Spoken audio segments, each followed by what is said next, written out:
বিবাহের অনুষ্ঠানে নতুন জামাই শ্বশুর বাড়ির লোকদেরকে টাকা দিতে হয়, ব্যাপার ইসলাম কি বলে? খুবই সুন্দর এবং দরকারি একটা প্রশ্ন।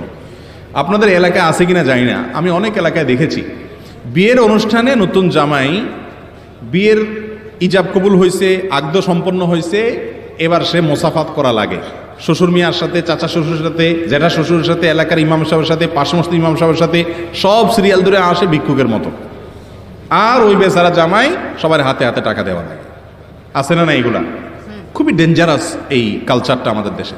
আমি তো এক জেলায় গেছি, জেলার নাম বলবো না, সেখানে দেখলাম যে বিয়ের পরে, আমি বিয়ে পড়াইতে গেছি আমার পরিচিত একজনের, বিয়ের পরে দেখি জামাইরে বলতেছে, জামাই বাবাজি এখন আমাদের মসজিদের জন্য এত টাকা দিতে হবে, মুয়াজ্জিন সাহেবকে এত দিতে হবে, ইমাম সাহেবকে এত, এবং ওপেন সিক্রেট ডাইরেক্ট বলে, মানে চাঁদাবাজারই তো একটা সীমারেখা থাকে।